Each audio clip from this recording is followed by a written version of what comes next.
It's at MMA_Kings. Oh, shit. What's up, everybody?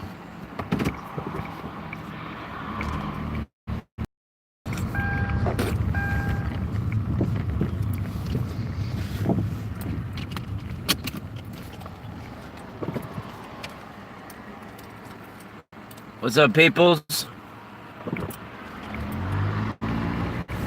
What's up, buddy? What's up, Ken? It's Drive Time Live. Benandanti live on the summer solstice. We chilling here. Evening, fam. What's up, Meg? You actually, I don't think anybody there. Maybe Jessica was there.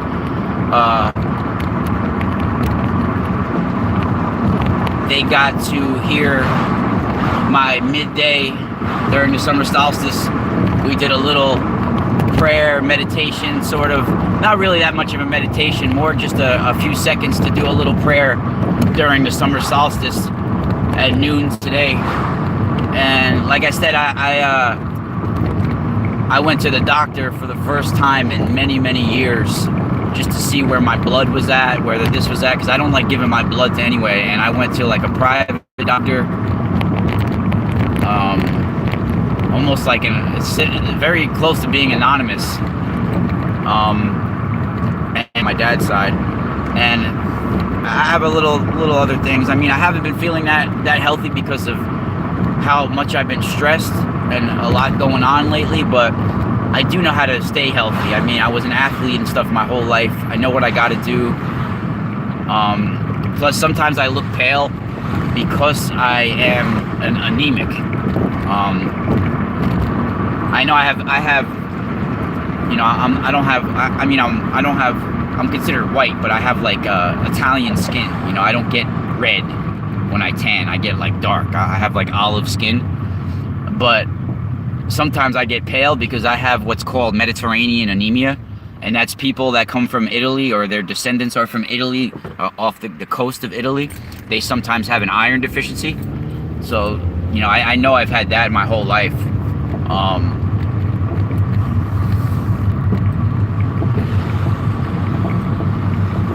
Wow, I hope you feel better, Meg. There's a lot of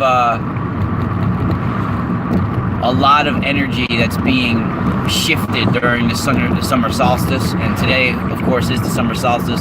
It's one of the ember days. So, some of you out, you may be going through battles in dream time that you have no clue about, and tonight is one of those nights. Now, some of us, Mahatmas and Benandanti and mystics and sages across the multiverse, they sort of understand and know what goes on certain days of the year. And summer solstice is the night that all the elementals, all the multi-dimensional beings gather. And they gather right at this time at dusk.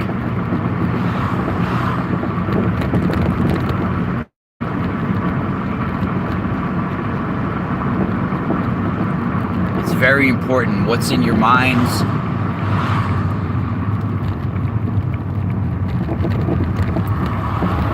Yeah, so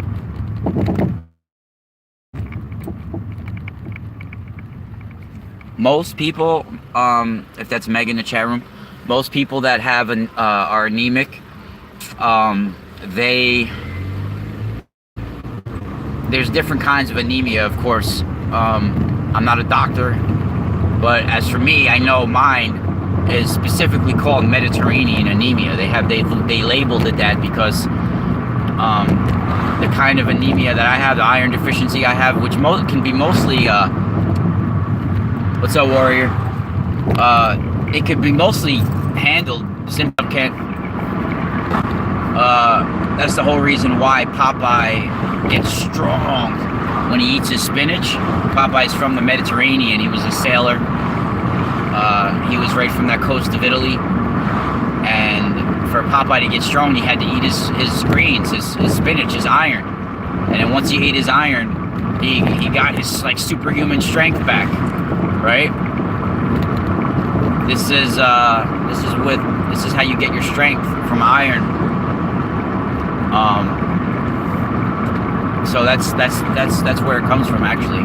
You know, actually Popeye is really political if you think about it. You know, they're fighting over olive oil. They're fighting over oil. Oh, thank you so much, Jess. Anybody who's listening and have been listening to my work, following me for years possibly, donating even $1, $2 really helps me. Like I said, I'm not working a regular job now. I have no money coming in, and I had no money saved up. You know, I've been supporting 3 people, and my job wasn't making that much money. So I'm offering information, all sorts of valuable, priceless information. So if anybody wants to support me, even $2 will help. You know, I've been offering information for years now, and YouTube has suppressing me, so I can't raise to a higher level and actually make money from YouTube. The only time I make money from YouTube is if people donate. Oh, thank you so much, Vibe. Oh, thank you so much. Like I said, if I've mentioned it before, if people donate over $40, they receive a crystal package in the mail that's valued over, you know, between $60 and $100, depending on where you would go. Or my crystals are one of a kind. It takes a lot for me to find these crystals and to pick them out. I have one source that I use. Thank you so much, everybody. Now, I did want to talk about a very important topic. Now, it's going to be something that you guys probably have never heard before, actually, as well. Yeah, you ladies are the best. My supporters are the best. You know, it's interesting that, you know, people don't like to give back a lot, and I can't tell you how many emails I've gotten over the last 5 years that tell me, you changed my life from your radio show, or from your advice, or from your reading, or from your information on your videos. All, you know, hundreds and hundreds of people have told me that, you know, oh my God, you're the real deal. It's amazing, but very small amount of people have ever contributed to my work. Very small, you know, and those people that do contribute, you will be, an abundance will come to you. It's anytime I've ever given, and it's always come back to me, plentiful. And the truth is that when you receive, it does feel good, but for me, it's hard to get over the lump of giving. Like, it's hard to give it away, right? You want to hold on to it so much. But once you do, like once you do a favor, and I'm not just talking about money, I'm talking about anything. Say you have something cherished of yours, like a sacred object, or a piece of clothing, or a notebook, or anything in life, even information that you feel is very valuable, that you cherish it so much. If you give it away to somebody, and you see that it affects them, it changes who they are, and they're amazing, it makes you feel even better. You know, time is a big thing. You know, my time is completely devoted to this. You know, it's really intense how much time I've spent on all of this.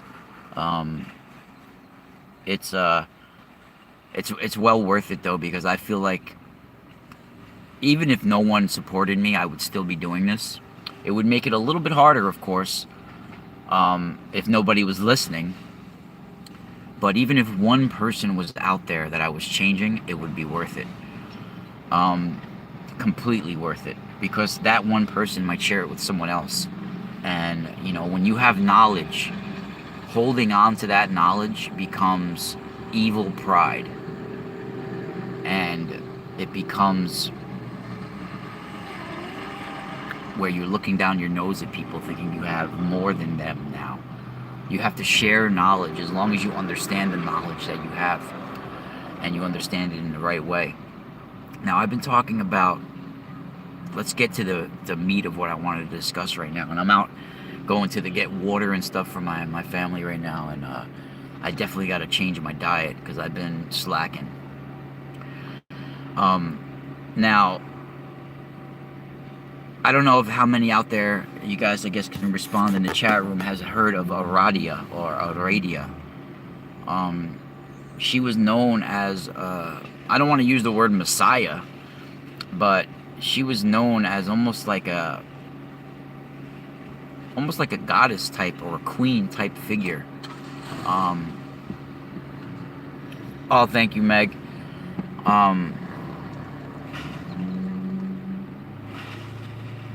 Yeah, so when that happens, Jess, thank you so much, Meg. Actually, there's a few of you that are in the chat room probably that are getting packages from me. I'm shipping them out tomorrow. I've been packaging them today.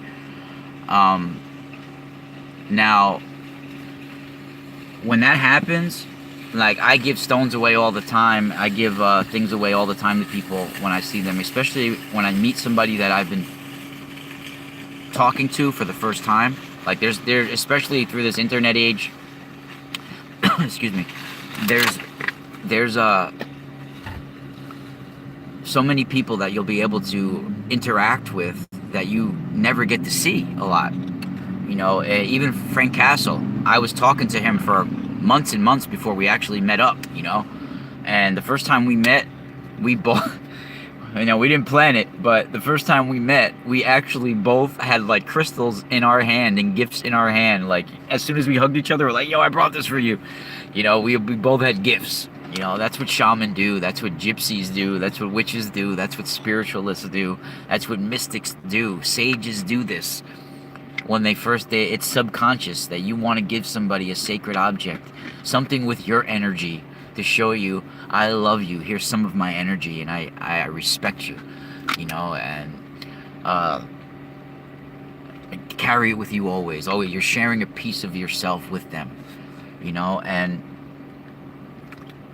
a lot of times when you have certain people and you have certain objects that you feel a need to give these to these people, it's for a reason. That's because that object is for them. It has something imprinted on it that's going to help that person, and it's your subconscious mind speaking through you that way. It's very, very important. It's very important that, yeah, crystals, all that sort of thing. It's really important. Now, I don't know how many, and you guys can respond in the chat room of who has actually heard of Aradia before. And she is known to Strega, Benandanti, throughout certain parts of Europe, especially Italy, of course. She was known as basically a child of the gods. She was known as a daughter of Diana, and she lived during the early 1300s. And of course, it's rumored that she was born in 1313 on August 13th. Thank you, Kent. Aradia is one of your favorites. Okay, so there's, of course, a lot of people have said over time that she never even existed. She was sort of like a mythical figure. Now, I guess there's no way to prove that she did exist except for the oral traditions and the genetic memory of her, but there are references in history to Aradia, and there are certain references in history to Aradia, especially with certain groups that are similar to Masonic groups or witch covens. And one of them that I'm going to mention that probably never any of you have ever heard. In fact, the other day, just to see if there's any record of them on the internet, I really couldn't find anything. When I typed in the name that I'm about to mention, the only thing that popped up was an X-Files episode that was named the same name, and that is the Calusari. Now, the Calusari is spelt C-A-L-U-S-A-R-I, Calusari. This is also, like I said, it's an X-Files episode that I don't know exactly what the episode was about, but they had to have gotten the name from this ancient. They're not ancient, but from the 16th and 17th centuries is when this group existed, and they spoke of a mythical queen or goddess that they worshipped, Aradia or Irodiesa. This is a spin-off of Aradia, which was from 100 years or more earlier from where they are. You know, way before, a couple hundred years probably before they were. So Aradia, now her birth, of course, can't be proven, but during this time, I want to stress that there was a time manipulation that took place during the 12 and 1300s, and then Aradia appears in the 1300s. She comes from ancient Volterra, and then she was born in Volterra, and she came down to Lake Nemi, and she had an experience in the Alabama Hills surrounding Lake Nemi, where she awakened her DNA, and she understood where she was from, and she went on a revival until she was hunted down by the church. And I've spoken of her life history before. She was awakening the old ways in everybody. Anybody that would listen, peasants that were around, outlaw slaves, farmers, all sorts of people that were around that area at the time. And the church hunted her down. Now, Serbia is not far away from Italy. And it's when Aradia went to had to run away from the Holy Inquisition and everything that was taking place, she wouldn't have gone to France because the Holy See and everybody was established big time, and then if people have talked about that before, she would have gone to Serbia. And there's no doubt in my mind that she went to Serbia, where the Calusari practiced, and they spent a lot of time there.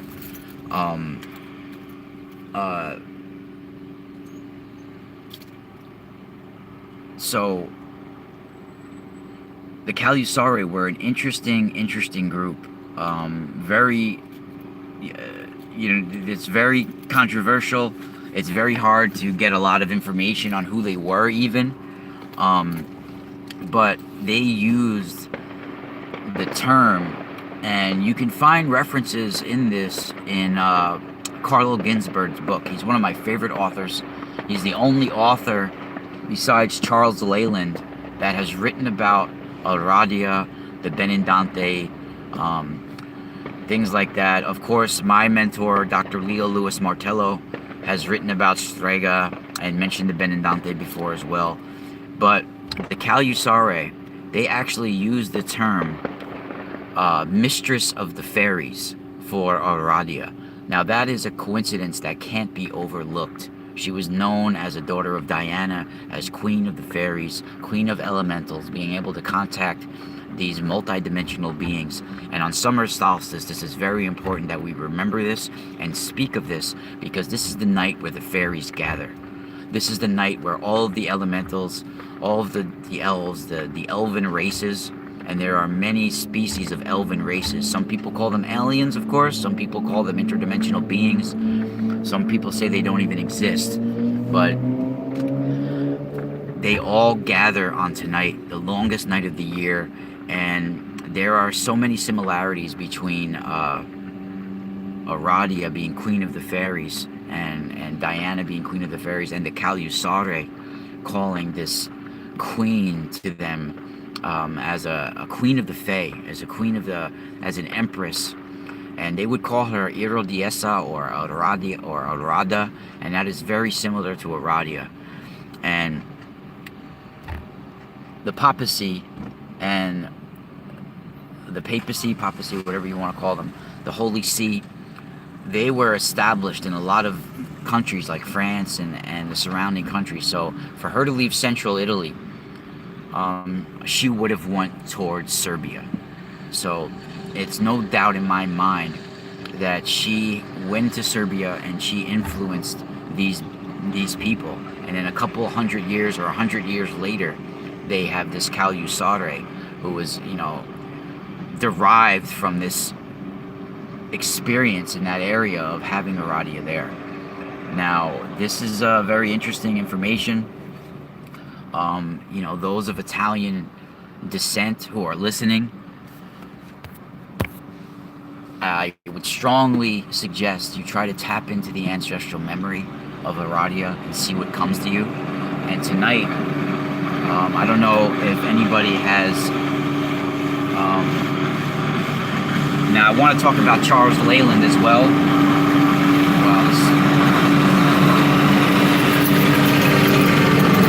Let me close this up. Let me close my car. I gotta walk into the store. Now, I want to talk about Charles Leyland as well tonight, but we're gonna be doing a Zoom chat later on. Lock my car. Damn, you can say, look it up close, you can see all the friggin'. Damn, that shit is loud. See, up close, you can see all the scars in my eyebrows now from my fighting days. Yeah, I used to compete in Muay Thai. Hey, baby, I'm on my way home. Actually, I'm at the store. But so tonight, I definitely want to talk about, and we're going to be doing if you guys didn't catch the summer solstice noon show that we did today, we did a little prayer, and it wasn't really like a meditation. It was more just like a little prayer for this transition to summer solstice. But cool, you got off work for the weekend, no doubt. So tonight I wanted to talk a little bit more about what we were talking about today. And if you guys didn't catch the show today, I was releasing mind-blowing info that you're only going to find here inside the Eye of Ra and at Exploring the Ka, and at the Mystical Spiral. So I've been having experiences with plasmic creatures, plasmic orbs, and I thought it would be a good idea to relay some of the information that I've picked up finally about what they're doing and what's actually going on. Of course, I can't fully explain it, but I have a good idea of something that's taking place, and I was sharing some of this info today.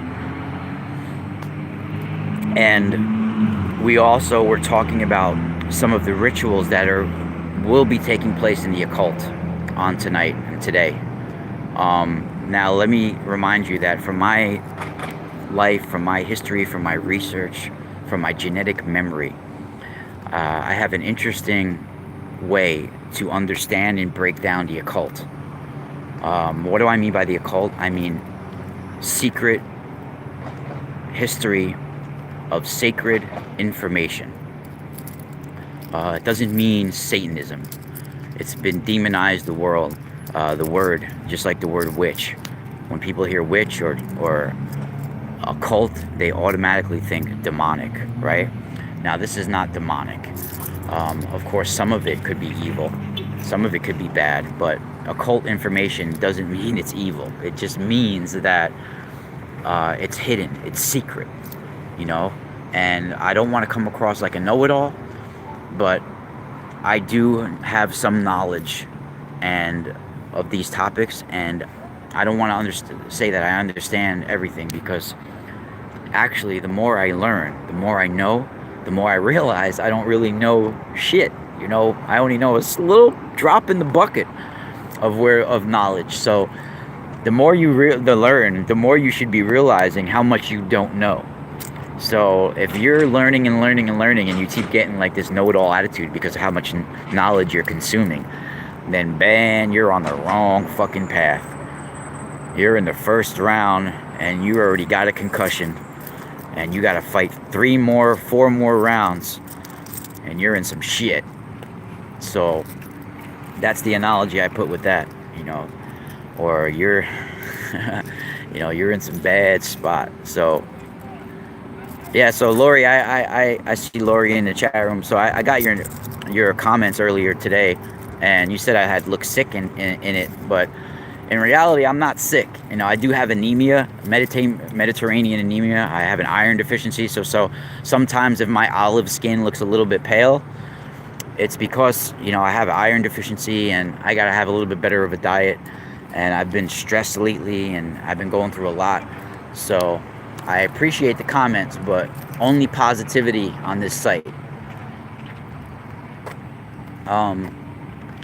So we're going to be talking more about the Calusari. We're going to be talking more about Aradia. And we're going to be talking about cults of the sun and sun worship, and what the summer solstice means, and what these plasmic orbs are doing, and how crop circles relate into this, and all of that. My show that I did last week ended up being really good. I'm going to have the summary up tonight. It'll be available to listen to the next 2 days for free, and then it'll be in the archives, of course, because tomorrow Gary Wayne will be my guest, and Gary's coming back on to talk about the bloodline of Vlad the Impaler, Dracul, the bloodline of the dragons. Now, it's going to be an amazing show. Tonight, we're also going to be talking about, I don't want to use the word remote viewing, because it's more like an military operation when they talk about remote viewing. But I do want to talk about psychic viewings, and we're going to be talking about a few of this. I do want to mention that I have a lot of good guests coming up in the next month on my shows on Truth Frequency Radio, the Eye of Ra. I have Gary Wayne, of course, coming on tomorrow night, and then the next week will be my friend that I haven't interviewed in probably over a year now, Maria Wheatley. If you're not familiar with Maria Wheatley, you're in for a treat, because she's a hereditary, not a hereditary strega like me, but she's a hereditary dowser and shaman as well.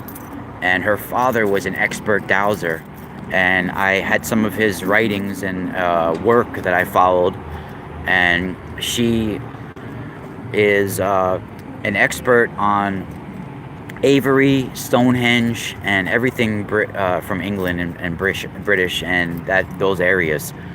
Standing stones, Rollright, all those areas, the Avery circles. Now, I just looked up at the sky, and over the mountains is that one star. You can see the one star out right there. I'm not sure exactly what that is. I'm not sure if that's Sirius or might be Sirius. But as soon as I looked up at that star just now, something came to me and reminded me of a very important information. And that's, wow, fireworks are going off now. So as soon as I looked up at the star, like I heard a whisper in my head that reminded me that constellations are zones of occult power. When you see a constellation, it's a zone.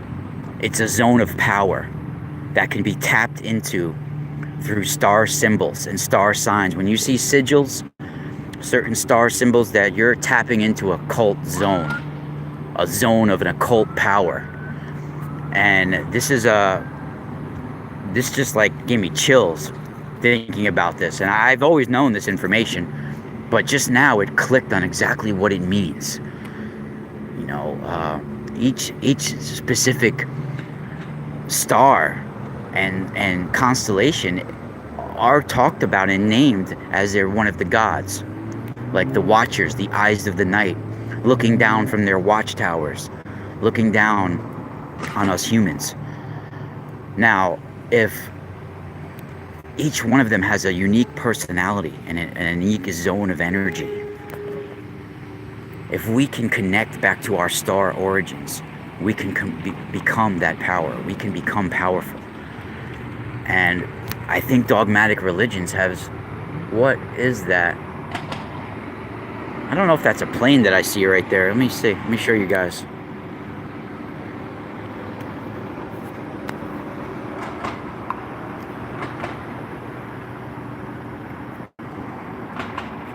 See that blinking light in the sky right there? I don't think that's a plane. It's coming over the mountains right there. There's mountains right there. You can see how high above off the ground it is.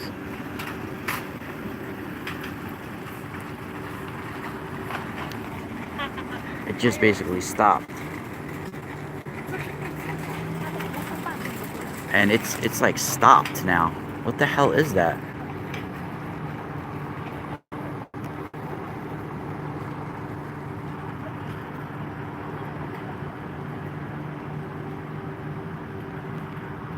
That is not a plane.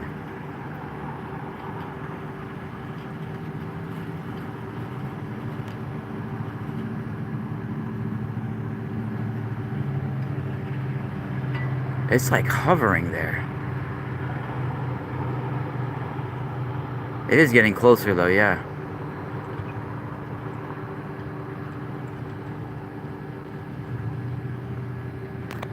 This fucking phone, I can't. Alright, so there's a star above it. That's a star. Wait. Yeah, one of them's a star. The one on top is a star there. This one is blinking and moving.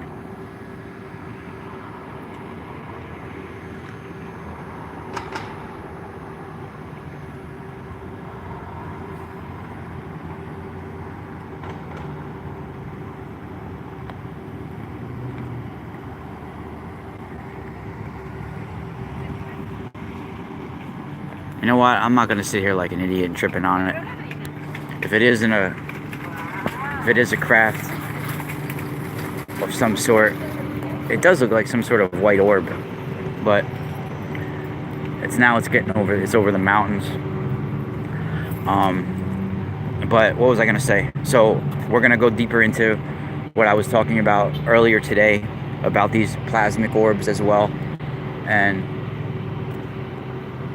I'm walking more towards it right now. See, it's not blinking like it's anti-collision lights or whatever they call them.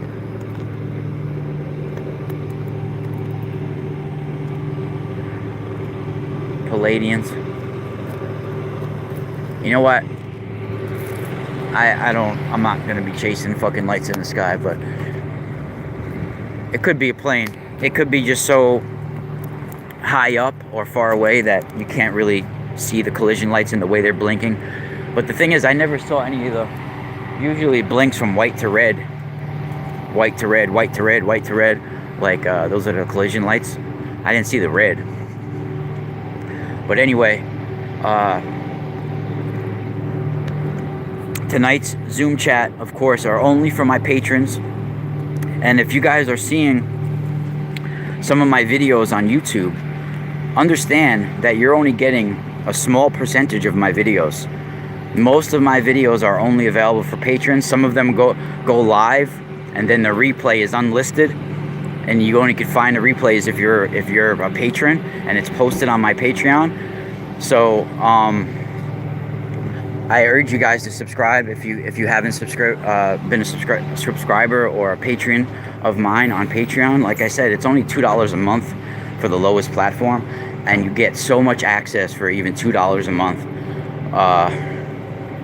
Yeah, Ken, the Seven Sisters are the Pleiades. I've talked about them extensively. There's a lot of lore that goes along with these Seven Sisters.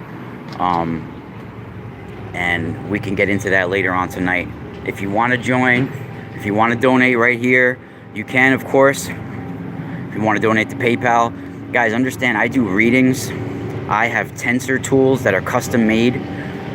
You could find tensor tools, and you might even find them a little cheaper other places, but not from the quality that I have, and not for the energy that I put into them. As well as when you buy a tensor tool from me, it comes with necklace material and it comes with a crystal.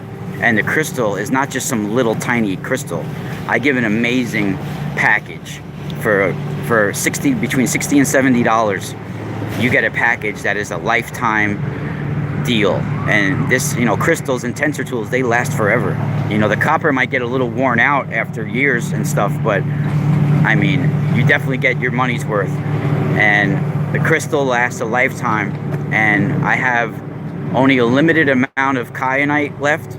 So kyanite is very intense. I have a great stock. I'm making wands. I have golden healer cluster amulets. I have laser Lemurian wands, laser pointed wands.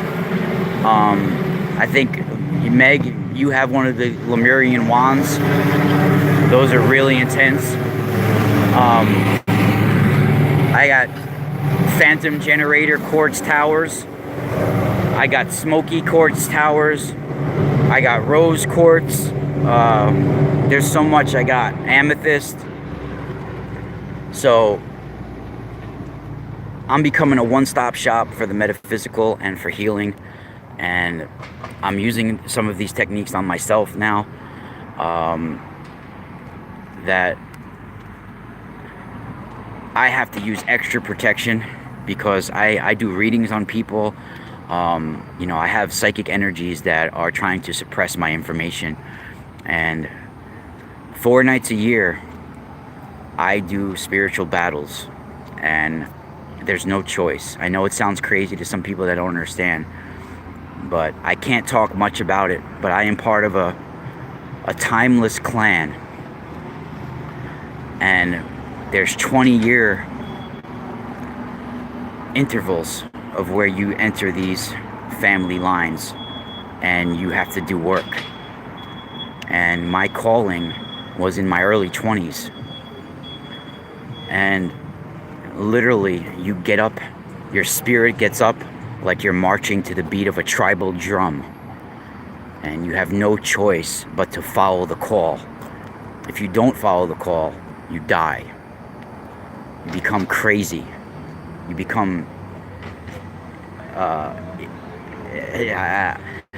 you lose your spirit in many ways. You might live a certain amount of time, but you'll be infested with materialism.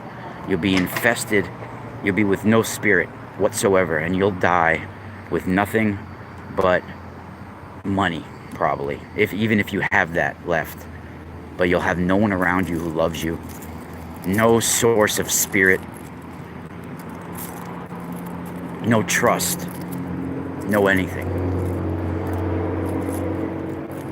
Now, what do I mean by this when I say this, when there's a spiritual call? Is that we're actually fighting to protect the abundance of our earth and protect our genetics and to cleanse the collective consciousness of humanity.